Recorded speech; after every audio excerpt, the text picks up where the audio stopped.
Bienvenue dans l'invité de la rédaction. Aujourd'hui, nous recevons le général El Hadj Alioune Samba et c'est pour parler de l'attaque terroriste du camp militaire d'Inates au Niger. Et vous le savez, général, vous êtes ancien ambassadeur du Sénégal en Iran et également membre du comité des sages du Forum sur la paix et la sécurité en Afrique de Dakar. C'est un plaisir de vous recevoir sur Médian TV Afrique.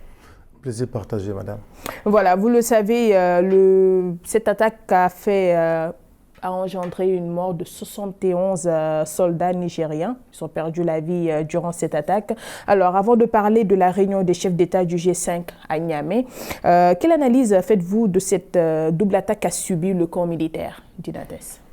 Je vous remercie de m'avoir invité pour participer à ce débat et d'échanger avec vous sur ce qui s'est passé au Niger. Nous allons commencer par nous incliner sur la mémoire de ces soldats, de ces valeureux soldats nigériens qui ont perdu la vie lors de cette attaque de Inates.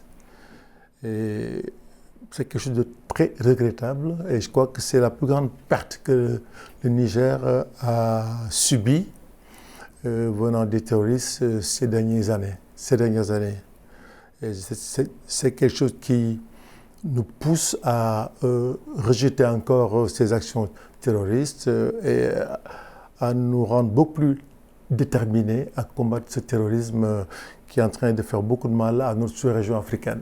Je pense qu'aucun pays de la sous-région ouest-africaine et même un peu vers l'Afrique centrale n'est pas à l'abri.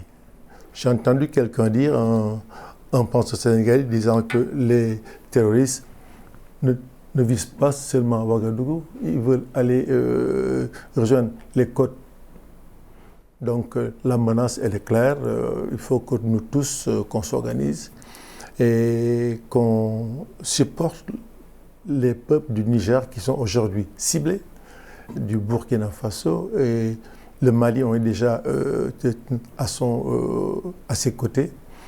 Et le Tchad aussi, je pense qu'il y a quelque chose à faire pour que le combat contre le terrorisme soit un combat gagné. Il y a quand même lieu d'en parler parce qu'il y a eu quand même 2 attaques dans un même camp. Il faut le signaler. La première a fait une vingtaine de morts, de soldats tués. La deuxième, 71. Et on estime à environ 250 personnes qui ont été tuées au Niger. Ce qui est assez lourd un peu quand même. Et plus de 89 000 personnes déplacées. Je crois que le Niger et le Mali sont les pays qui ont le plus touché par ces attaques terroristes. Le Tchad aussi a subi des pertes importantes. Avec la zone du lac Tchad oui, et je pense que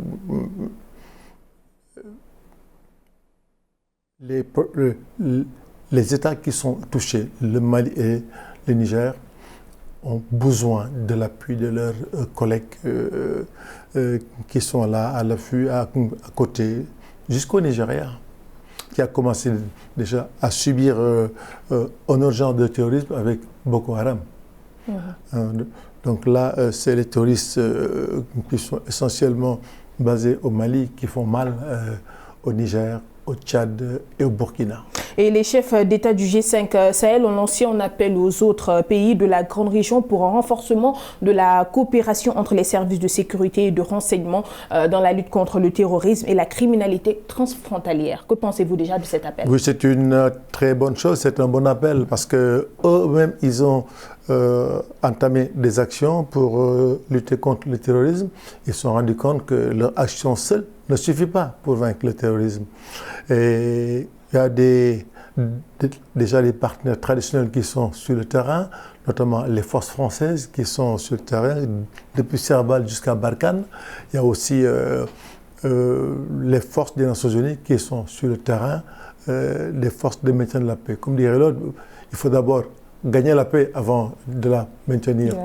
Donc il y a une insuffisance dans le combat contre ce terrorisme et effectivement les services de renseignement de tous ces pays doivent agréger leur action et faire un travail en commun pour mieux comprendre le terrorisme et prendre l'exemple sur la Mauritanie qui a une bonne maîtrise avec ses services de renseignement de l'action de ces terroristes. Justement, vous parlez de mieux comprendre le terrorisme. Comment comprendre ce phénomène? Y a-t-il une idéologie derrière? Qu'est-ce qui peut motiver un terroriste? Je ne vois pas qu'il y ait une idéologie derrière. Quand je parle aussi de compréhension, c'est surtout de connaissance plutôt de ces gens, de ces individus, savoir où ils sont, comment ils agissent, et pour pouvoir leur apporter une résistance beaucoup plus claire. Mais je ne parle pas de compréhension, c'est plutôt de la connaissance. On a besoin de les connaître. Et puisque vous parlez de résistance, quel type de solution militaire justement pour sortir la zone sahélienne de la crise terroriste qu'elle traverse? Une solution, des solutions de grande envergure, multinationales et bien pensées au niveau d'un état-major accepté, commun, joint staff, pour mener à bien les actions qu'il faut mener sur la base de la connaissance que nous avons de cet ennemi et sur la base des actions que cet ennemi est capable de mener dans tout le territoire que nous pensons contrôler, notamment le Sahel dans sa grande largeur, de la Mauritanie au Tchad, et puis de la frontière algérienne jusqu'au Burkina Faso. Tout ça, c'est le Sahel qui nous concerne, qu'on doit protéger. Je pense que c'est une action, comme l'ont demandé les chefs d'État, il faut que ce soit une action multinationale et acceptée par tout le monde et qui engage tout le monde de manière franche. Voilà, puisque vous parlez même aussi du fait que ça devrait engager tout le monde, les présidents ont encore demandé à la communauté internationale de renforcer son soutien contre la menace terroriste. Mais ne faudrait-il pas aussi mieux impliquer la population locale dans la sensibilisation, puisqu'elle constitue le premier bouclier face à la menace terroriste? L'implication de la population se fera naturellement dans les actions qui seront menées par les différents pays. Chaque pays s'occupera de sa population dans cette action de meilleure connaissance du terrorisme, des terroristes, dans l'action de meilleure connaissance des intentions de ces terroristes. La population doit être le premier soldat de la sous-région, le premier soldat de ce combat, mais que ça soit une initiative des États, que chaque État s'occupe de sa population. Nous avons des services dans chaque État qui s'occupent de ça.